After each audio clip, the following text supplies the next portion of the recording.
All right, so there are some essential things you have to understand before drawing a landscape. And the first one has to do with the fact that as things go farther and farther back, they get a little bit blurry and out of focus. When artists talk about landscapes, they always consider the foreground, which is the front part of the painting, the middle ground, which is in the middle of the painting, and then the background, which is oftentimes distant hills, mountains, plus the sky. So there's a basic rule to those three things: foreground, middle ground, and background. And that is usually as things go farther back, they tend to pale out and they tend to take on the color of the sky. So if it's a blue sky, they'll take on a hint of blue to them. So they get lighter, more faded out, and they take on the hue of the sky. Another phenomenon that happens is when objects go back in space, they tend to get smaller. Even when you know that the objects are all the same size, like telephone poles, they're all relatively the same height and size and width. But as they go back into space, they get slender and shorter as they go back.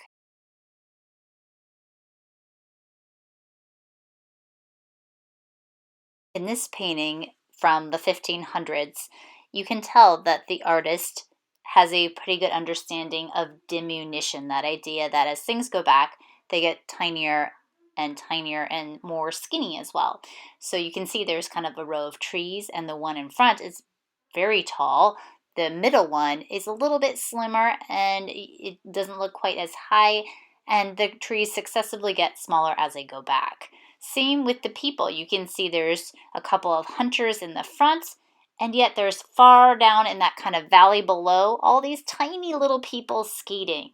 Same with the birds. The birds that are closest to us appear larger. The ones that are farther away in space get smaller. That artist is also playing with this idea of atmospheric perspective, that notion again of things getting bluer and grayer and more faded as they go back in space. Now, in this Hudson River painting, we're seeing some of those same ideas where the foreground is kind of dark, and the farther back we see that lake go and the mountains, kind of the paler they become, and also they're taking on some of the colors of the sky. They're also not quite as sharp edged or as in focus as the foreground. For this assignment, I do want you to take one of the white sheets of drawing paper. So those sheets measure 9 by 12. If you don't have that sheet, you can use a sketchbook paper, but you're going to basically divide that paper in half, or actually in quarters.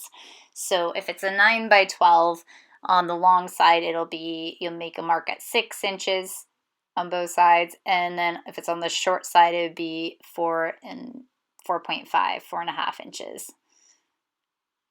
So essentially, I do want you to use a ruler on this to divide it into 4 quarters. So you'll have like 4 postcard sized rectangles there.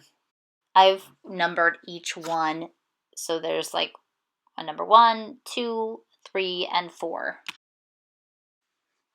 Okay, so we're working on rectangle number 1, and we are making sure that the paper is oriented horizontally, so it is in landscape mode since we are doing a landscape. And I want to make clear that you can copy the one that I'm doing, or you can choose a different photo, but it needs to show those things of diminution, things getting smaller as they go back, the idea of atmospheric perspective where stuff fades and takes on the color of the sky, but basically just fades as it goes back. So something with a series of hills or mountains. You also want to have a clear foreground, middle ground, and back.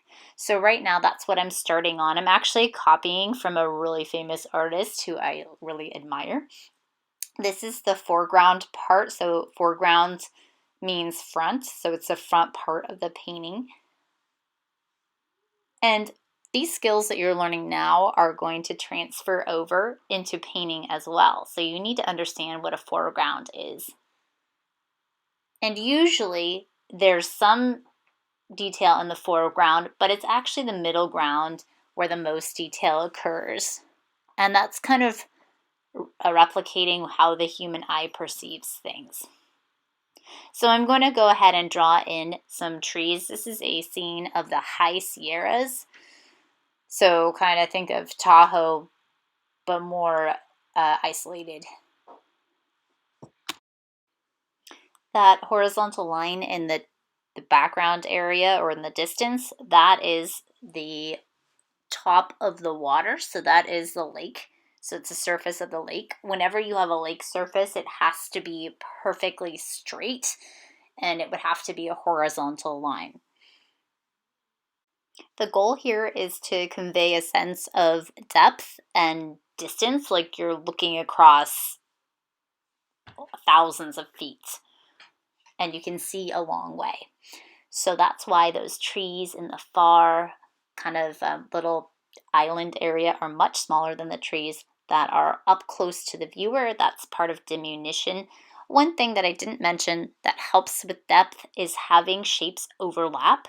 So the fact that some of those trees overlap into another is a good thing because it gives this idea of depth there. And also the trees are overlapping the mountain too. So all those things help contribute to a healthy composition. So we're only going to get the outline in today because you have enough to do. So that we're going to pause there and get to the shading next class.